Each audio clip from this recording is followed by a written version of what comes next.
शिवलिंग पर गन्ना चढ़ाने का प्रयोग कितने दिन का हो। शिव पुराण में भिन्न भिन्न वस्तुओं से अभिषेक करने की बात कही गई है। साथ ही यह भी बताया गया है कि किस वस्तु से अभिषेक करने से क्या फायदा होता है। पूर्व के वीडियो में हमने आपको बताया था कि शिवलिंग पर सरसों या फिर सरसों का तेल चढ़ाने से आंतरिक शत्रुओं का नाश होता है।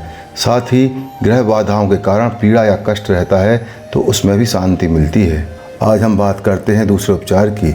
वह उपचार है शिवलिंग पर गन्ना रस चढ़ाने का। शिव पुराण में कहा गया है कि यदि कोई व्यक्ति शिवलिंग पर गन्ने का रस चढ़ाता है तो उसे लक्ष्मी की प्राप्ति होती है। यहाँ एक बात और विचार करने की है कि किन व्यक्तियों को यह प्रयोग करना चाहिए। यह प्रयोग खास तौर से उन व्यक्तियों को करना चाहिए जो कर्ज आदि में दबे होते हैं, जिनकी आर्थिक स्थिति बहुत अधिक खराब हो गई हो। ऐसे व्यक्ति पूरी आस्था और विश्वास के साथ इसका प्रयोग करें तो उन्हें निश्चित तौर पर सफलता मिलेगी और शिव जी की कृपा प्राप्त होगी। जिन लोगों की कर्ज आदि के कारण आर्थिक स्थिति खस्ता हाल है उसमें सुधार होगा। यहाँ विचारनीय बात यह है कि क्या शिवलिंग पर गन्ना रस चढ़ा देने मात्र से यह सफलता प्राप्त हो जाएगी। ऐसा कहना संभव नहीं है कि शिवलिंग पर गन्ना रस चढ़ा देने मात्र से लक्ष्मी की प्राप्ति हो जाएगी या फिर आपके क्लेश कट जाएंगे। तत्कालिक सफलता में निश्चित ही संदेह होगा।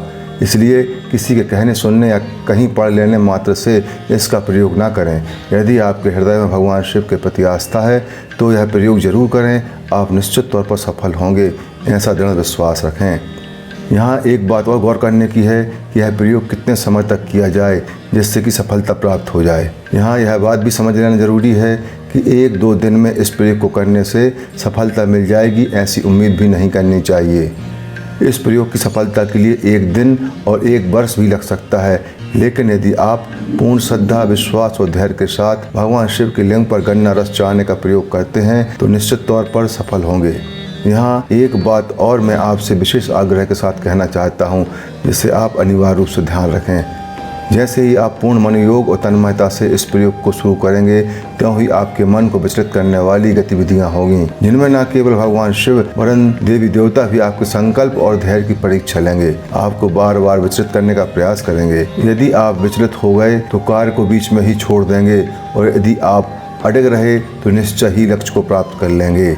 लक्ष्य प्राप्ति के रूप में आपको न केवल धन की प्राप्ति होगी अपितु आप इस तपस्या के फल के रूप में भगवान शिव से कई अन्य उपहार भी प्राप्त करने में सफल हो पाएंगे। फिर आपका जीवन खुशी और आनंद से परिपूर्ण हो जाएगा। निष्कर्ष के रूप में यही कहा जा सकता है कि जो व्यक्ति आर्थिक संकट से गुजर रहे हों, कर्ज आदि से ग्रस्त हों तथा जिनके हृदय में भगवान शिव के प्रति अटूट श्रद्धा विश्वास हो, वे ही इस प्रयोग को करें तो बेहतर होगा और उन्हें सफलता निश्चित तौर पर प्राप्त होगी।